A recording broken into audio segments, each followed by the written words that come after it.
नमस्कार, मैं रीना, आप देख रहे हैं विंध्य भारत। प्रदेश के सबसे बड़े कॉलेजों में से एक रीवा के टीआरएस कॉलेज में 15,000 छात्रों के बीच 80 साल के एक बुजुर्ग भी पढ़ाई करते नजर आ रहे हैं। हम बात कर रहे हैं अयोध्या सिंह की। अयोध्या सिंह पहले स्वयं टीचर थे, बाद में अपना स्कूल खोला। आज के माहौल में फिट नहीं बैठे, दोबारा पुस्तकों का दामन थाम लिया। 2004 में रिटायर होने के बाद 2018 में वापस पहुंच गए पढ़ने। एमए किया, एमफिल किया, पीएचडी की है तैयारी। हमारी टीम ने उनके साथ खास बातचीत की, आप भी सुनिए। नमस्कार, आप देख रहे हैं विंध्य भारत। मैं जावेद अंसारी राजेश विश्वकर्मा के साथ। आज मैं आपकी मुलाकात एक ऐसे शख्स से कराना चाहता हूं जिनकी उम्र 80 साल है। 80 साल में बचपना लौटा, मेरा सीधा सा अर्थ है पढ़ाई लिखाई की ओर इनका रुझान एक बार फिर से हुआ। हालांकि पूरे जीवन ये पढ़ते रहे और पढ़ाते ही रहे। मैं इनके बारे में ज़्यादा कुछ नहीं बताऊंगा, इन्हीं से इनका नाम पूछूंगा, इन्हीं से पूरी जानकारी आप तक पहुंचाने की कोशिश करूंगा। पहले तो हमारे दर्शकों को अपना नाम बताइए, फिर बताइए कि आपका जीवन स्कूल के बाद कैसे बीता, फिर आपने कहाँ नौकरी की, बताइए ज़रा। अपना नाम बताएं। हाँ, हमारा नाम अयोध्या सिंह है और ग्राम डेहिया, रीवा। तो बचपन की पढ़ाई का भी कुछ बताएं। हाँ, कैसे पढ़ाई की, कहाँ पढ़ाई की, फिर कहाँ पर पढ़ाया? जी, तो हमारी पढ़ाई का भी अब उचित हाल है। हमारी उम्र कुछ ज़्यादा हो गई थी। हमारे गांव के पास एक भटोलो स्कूल था, गांव डेहिया में नहीं था। तो हम भटोलो एक दिन हमारे बड़े भाई साहब पढ़ते थे, उनके साथ गए। तो एक पंडित जी एक बच्चे को बहुत पीटा, तो हम दूसरे दिन नहीं गए वहाँ कि हमको भी मारेंगे। फिर अब खेती बाड़ी पिताजी करते थे, उन्हीं साथ रहते थे और स्कूल जाना बंद हो गया। और हमारी उम्र करीब 11 वर्ष हो गई थी। तो एक पड़ोस के हमारे चाचा लगते हैं, वो मास्टर होके उस समय डेहिया स्कूल खुल गया था। तो हमारे पिताजी के पास गए, उन्होंने कहा कि आप इनको फलाने को पढ़ाते क्यों नहीं? तो कहें जाते नहीं हैं स्कूल। तो कहा ये हमारे साथ भेज दीजिए। तो हमको अपने साथ स्कूल ले गए। फिर हमको रोज़ स्कूल ले जाते। तो जो हम स्कूल गए तो बच्चे हमारे बच्चे इतने से थे, हम बड़े थे क्लास में, छोटे बच्चे थे। हम थे पहले के, तो हमको बड़ा वैसा बल लगता था। तो पार्टी में पढ़ते थे, काली पार्टी लिखते थे उसमें। तो हमने कुछ खूब मेहनत किया, रात तड़के पढ़ते थे, काका का खूब याद करते। किस सन की बात है? ये सन 52-53 की बात है। ठीक, बताइए। फिर वहाँ हमको कक्षा 1 के बाद 2 तक तरक्की दे करके हमको 53 में हम कक्षा 5 पास कर लिए थे। इसके बाद फिर बैठन है, वहाँ सिगरौली में पढ़ाई हुई। हमारे चाचा भाई साहब थे, वो हमको बहुत मानते थे, तो अपने पास ले गए। फिर वहाँ से कक्षा 7 पास किया, कक्षा 8 पास, फिर उनका ट्रांसफ़र गुड़ को हो गया। गुड़ में पास किया हमने कक्षा 8 फर्स्ट क्लास। गुड़ में पढ़ते थे। तो उसके बाद डॉक्टर KP सिंह साहब थे, तो हमको वो बहुत मानते थे, हमारे पिताजी से अच्छे संबंध थे। तो उन्होंने कहा कि ये हमारे, वो छतरपुर लेक्चरर थे, तो उन्होंने कहा इनको हमारे पास भेज दीजिए, पढ़ाई ठीक करते हैं। तो वो हमको वहाँ ले गए छतरपुर। वहाँ 9th पास किया। 9th पास के बाद फिर 10वीं पास में वहाँ से हमारा गणित में 1 नंबर गड़बड़ हो गया। तो वहाँ से हम फिर मार्तंड हायर सेकेंडरी में नहीं गए। मार्तंड हायर सेकेंडरी एडमिशन हो गया। यहाँ हम पढ़े, जैसे हाई स्कूल पास किए, उसके बाद वो सिलेक्शन हुआ BTI का, बेसिक ट्रेनिंग का, उसमें हम आ गए। तो ट्रेनिंग किया, साल भर की ट्रेनिंग थी और फिर पोस्टिंग हो गई। तो खजुआ में पहली पोस्टिंग थी। किस सन की बात है? ये खजुआ, ये 61 की बात है। 61, ठीक है जी। 61 में वहाँ हम टीचर हो गए। उसके बाद फिर डेहिया, अलग अलग जगह में आप पढ़ाते रहे होंगे। डेहिया में रहे। फिर कब रिटायर हुए, ये बताइए। फिर हम कई जगह गए, डभौरा भी ट्रांसफ़र हो गया तो हम गए, फिर अंत में डेहिया आ गए। तो 2004 में हम रिटायर हुए डेहिया हायर सेकेंडरी स्कूल से। तो रिटायरमेंट के बाद जब आप 2004 में रिटायरमेंट हुआ, उसके बाद आपका जीवन किस तरीके से बीता, क्या करते थे उस दौरान? उस दिन क्या हुआ, हमारे गांव में प्राथमिक पाठशाला थी, तो हम जाते थे पढ़ाने वहाँ, खाली बैठे रहते तो उनका कि मास्टर से अनुमति लिया, हम कहा हमको कुछ चाहिए ना, हमको बच्चे दे दीजिए पढ़ाने के लिए, तो हाँ हम जाते थे पढ़ाने।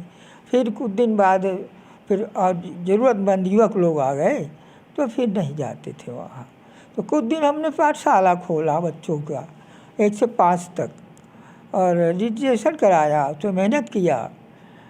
फिर वो बड़ी कठिनाई थी, उसमें बहुत दंड-फन था, जहाँ देखो तहाँ पैसा लगता था, और जो सत्य है उसको छिपा के कोई आप बताइए, तो हमको नहीं चला। फिर विद्यालय हम 10 साल चलाए, बंद कर दिए। अब हमारे पास कोई काम नहीं था। तो अब 2018 में पेपर में पढ़ा कि कॉलेज में एडमिशन कोई भी ले सकता है, उम्र का कोई अंतर नहीं। तो फिर हमने कोशिश किया, बड़ी कोशिश किया, यहाँ आए, कॉलेज आए यहाँ। तो वेरिफिकेशन में बड़ी परेशानियाँ थीं, तो वो क्लास के लिए वो टीसी चाहिए थी, वहाँ अनुसूची चाहिए थी बीए फाइनल की, तो हमारे पास अनुसूची नहीं थी। वो सागर विश्वविद्यालय में पास किए थे, तो आरएस कॉलेज का बीए का प्रमाण पत्र हमारे पास था। तो के शर्मा जी उसको नहीं मान रहे थे, वकील आप सर थे वहाँ उस समय, तो कहा यह सही है ये रिकॉर्ड। तो हमारा और उत्साह हो गया, पर वो शर्मा जी नहीं माने उसको। फिर अंत में उनका दिमाग बदला, तो हमको कहा कि आप ये इसके विश्वविद्यालय से तस्दीक करा ले तो फिर हो जाएगा। तस्दीक कराने गए, वो तारीख थी 6 अगस्त की, और वो आखिर 6 अगस्त 18 जी 6 अगस्त 18। शर्मा जी ने कहा कि यदि आप 5 बजे तक नहीं आएंगे तो फिर आपका एडमिशन नहीं होगा। वहाँ गए, बड़ी परेशानी हुई किसी तरह से। वो सचिव महोदय थे, उनके पास हम गए, तो उन्होंने कहा कि आप कई दिन आए। हमने कहा जी से कई दिन आए, यदि आज आप हमारा एडमिशन ये तस्दीक कर दीजिए, यदि नहीं तो हमारा एडमिशन साल भर बाद होगा, नहीं होगा। वो जल्दी साइन कर दिए। साइन करने के बाद हमारे यहाँ तो यहाँ कॉलेज बंद हो गया था। सैदा मैडम थी, एरो मैडम थी, तो हम वो तो सीढ़ी दौड़ते दौड़ते चढ़ गए थे हम। तो मैडम जी ने कहा आप हाँफ रहे, थोड़ा शांत हो जाइए। फिर शर्मा जी को फ़ोन किया, तो उन्होंने बताया कि सचिव की दस्तखत है। फिर हमसे शर्मा जी ने बात किया, तब तक सर भी पधार गए थे, तभी हमारे कागज़ वगैरह सब कंप्लीट कर दिया। उस दिन हमको बड़ी नींद आई, बड़ी खुशी हुई, हमारा शरीर फूल जैसे था खुशी के बाद। ये बात है 2018 की। उसके बाद यहाँ से आपने समाजशास्त्र में एमए किया, फिर आपने यहाँ से एमफिल भी किया। इस दौरान कोई ऐसा वाक़या जो आपको याद हो? एक तो वही मैं शहदा मैडम जी का बताया। क्या? वो जब हम हेलमेट, हम उस दिन क्लास नहीं लगे, और कहा कि ये हेलमेट रख दीजिए और हॉल में चले जाइए, तो प्रोग्राम है कुछ, तब प्रोग्राम सुनने चले गए। और जब कॉलेज में आए यहाँ, वो तो हेलमेट टेबल पे नहीं था, तो मैडम जी से पूछा। इतने में हम झांक के देखे तो टेबल के नीचे रखा था, तो उसको हम झुक के लेने लगे। तो हमको कहा रुकिए रुकिए रुकिए रुकिए, अनिल सर थे, अनिल सर को कहा, तो बेचारे वो झुक के अंदर गुस्से हमको हेलमेट दिया। हमको उनका, मैडम जी का वो व्यवहार हृदय में लग गया, कोई भूला नहीं कि वो हमको यहाँ विद्यार्थी नहीं माने, वो तो बुजुर्ग मान करके ना। बुजुर्ग मानते थे आप? बुजुर्ग तो थे ही। आप यहाँ पर जहाँ आप बच्चों को पढ़ाया करते थे, फिर बड़ों को के बीच में आप पढ़ने आ गए, लेकिन आप तो थे ही शिक्षक। शिक्षक का सम्मान ज़रूरी था। अब मुझको ये बताइए कि जैसे आपने एमए किया, अब एमफिल किया, अब आगे क्या है दिमाग में? 80 साल की आपकी उम्र है। तो हमको अभी लगता है, अब हम पीएचडी के कोर्स है, पीएचडी करने की बड़ी हार्दिक इच्छा है हमारे। हमारा शरीर थक जाता है पर मन नहीं थकता है। तो शरीर थक जाता है लेकिन मन नहीं थकता। मैं अब इस पूरे वाक़े को आगे बढ़ाते हुए यहाँ समाजशास्त्र विभाग के इंचार्ज महेश सर हमारे साथ हैं, जिन्होंने अयोध्या सिंह जी को पढ़ाया भी, एमफिल भी कराया, अब पीएचडी की आज सलाह दे रहे हैं। यहाँ अयोध्या सिंह जी, मैं अपने दर्शकों को बता दूं, आज पीएचडी के बारे में बात करने आए हैं। 80 साल की उम्र में वो पीएचडी करना चाहते हैं। सर, एक ऐसा टीचर जिसने बच्चों को स्कूल में पढ़ाया, फिर आपके पास पढ़ने आ गया, कैसा फील हुआ और क्या है दिमाग में, क्या आता था? ये जब एडमिशन लेने आए तो हम लोगों ने पहले सोचा कि ये किसी नाती या बच्चे के एडमिशन के लिए आए, और जब इनसे ये पूछा कि कहाँ है बच्चा, किसके लिए एडमिशन चाहिए, तो बोले कि नहीं, मुझे ही चाहिए एडमिशन, मैं ही सोशियोलॉजी से एमए करना चाहता हूँ। हम लोग एक दूसरे को देखते रहे, फिर कुछ इनके डॉक्यूमेंट्स की समस्या थी, और ये जा कर के जिस तेज़ी के साथ विश्वविद्यालय से वो डॉक्यूमेंट्स अपना क्लियर करा के लाए और अंतिम तिथि को ये पहुंच के एडमिशन कराए, तो उससे लगा कि इनके अंदर बहुत गजब का उत्साह है। इससे पहले ये पॉलिटिकल साइंस में एमए कर चुके हैं, 1971 में पॉलिटिकल साइंस के एमए किए थे ये, और उसके बाद फिर सोशियोलॉजी से इनको एमए करना, तो फिर ये 2 साल एमए किए सोशियोलॉजी से, और एज ए स्टूडेंट की तरह रहते थे। और आपको बता दें कि अयोध्या सिंह जी ऐसे स्टूडेंट थे कि जो पूरे छात्र के नियमों का पालन करते थे। प्रतिदिन आना, ड्रेस में आना, आई कार्ड लटका के आना। हमने बिना आई कार्ड को, बिना ड्रेस को कभी भी इनको कक्षा में नहीं देखा। तो जब ये कक्षा में आते थे तो एक दूसरे बच्चों के लिए भी रोल मॉडल का काम करते थे, एक रोल मॉडल की तरह होते थे कि देखो, जब ये इतने बुज़ुर्ग आदमी हैं और ये एज ए स्टूडेंट्स सारे नियमों का पालन कर रहे हैं, तो दूसरे बच्चे भी जो है उस तरह से पालन करते थे। तो एक तरह से हमारे बच्चों के लिए रोल मॉडल थे। हम लोगों के लिए कभी कभी बड़ी स्थितियां हो जाती थी कि हमारे पिता के उम्र के हैं और क्लास लेने आए हैं, लेकिन ये हमेशा इनकी यही इच्छा रहती थी कि सर मुझसे क्लास में आप छात्र जैसा ही व्यवहार करिए, आप छात्र जैसा बाकी जो है वैसा व्यवहार न करिए।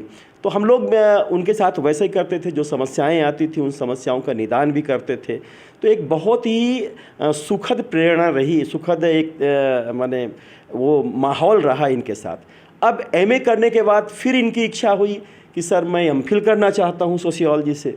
तो मैंने इनके अंदर जो जिजीविसा थी पढ़ने की, वो हमने देखा कि वो एक डिग्री लेने के बाद वो दूसरी डिग्री के लिए उन्मुख हो जाते थे। तो हमने कहा कि ठीक है आप करिए। एमफिल के बाकायदे इन्होंने टेस्ट दिया, एमफिल टेस्ट में इन्होंने पास हुए, और पास होने के बाद इन्होंने एमफिल डिग्री ली। और अब इस वर्ष इनकी एमफिल अंतिम बैच के छात्र थे एमफिल के। अब इस वर्ष से नई न्यू एजुकेशन पॉलिसी ने बंद भी कर दिया है एमफिल को। अब एमफिल लेने के बाद, अच्छे स्कोर करने के बाद, अब इनकी इच्छा है आज आए कि सर मैं पीएचडी करना चाहता हूँ। तो इनके अंदर जो ऊर्जा है, पढ़ने के प्रति जो ललक है, वो दूसरे छात्रों के लिए बहुत ही एक रोल मॉडल की तरह है। दूसरे छात्रों के लिए रोल मॉडल, अयोध्या सिंह जी वाकई रोल मॉडल। पहले तो स्कूल जाने से कतराते थे, 11 साल की उम्र में ज़बरदस्ती स्कूल भेजा गया।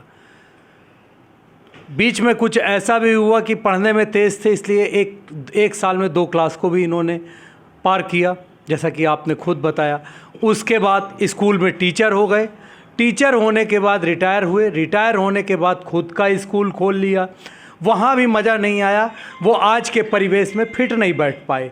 फिर उन्होंने आगे की पढ़ाई के बारे में सोचा, और आज जीता जागता उदाहरण 80 साल का मैं एक युवा जिससे मेरी आज बातचीत हुई, मुझे ऐसा लगा एक युवा जो पीएचडी करना चाहता है और टीआरएस कॉलेज के समाजशास्त्र विभाग के हेड उनको पीएचडी कराने के लिए तैयार भी हैं। ये अपने आप में काफ़ी सुखद, काफ़ी बड़ी बात है आज के उस दौर में जहां बच्चे पढ़ाई लिखाई के अलावा वो सारे काम कर रहे हैं जो उन्हें नहीं करना चाहिए। एक 80 साल का युवा इस तरीके की बात कर रहा है, ये वाकई काबिल तारीफ़ है। हम अब देखेंगे कि किस तरीके से वो पीएचडी करते हैं, कब करते हैं, लगातार हम उनसे बातचीत भी करते रहेंगे। मेरा सर अंतिम सवाल आपसे एक है, अब जब उन्होंने ठान ही लिया है पीएचडी करेंगे, और एक जैसा आपने अभी बताया कि एमफिल अब बंद हो गया है, अब एमफिल कोई नहीं कर सकता। सुखद बात यह है कि अवधेश प्रताप सिंह विश्वविद्यालय ने पीएचडी के कोर्स के लिए अप्लाई करने के लिए भी कहा है। वहाँ परीक्षाएं बहुत जल्दी होने वाली हैं, तो क्या ये माना जाए ये एक संयोग भी हो सकता है कि इनकी पीएचडी भी हो जाए? जी हाँ, ये संयोग है। इनको इंट्रेंस टेस्ट नहीं देना पड़ेगा क्योंकि ये एमफिल कर लिए हैं, और एमफिल को जो यूजीसी का रेगुलेशन एक्ट है उसके तहत ये फॉर्म भरेंगे, क्योंकि एक एमफिल में कोर्स वर्क कर लिए हैं तो इनको पीएचडी में भी कोर्स वर्क करने की आवश्यकता नहीं पड़ेगी। सिर्फ पीएचडी प्रवेश फॉर्म भरना पड़ेगा इनको, और जब इनकी आरडीसी होगी तो उस आरडीसी में अपने टॉपिक को लेकर के उपस्थित होना पड़ेगा।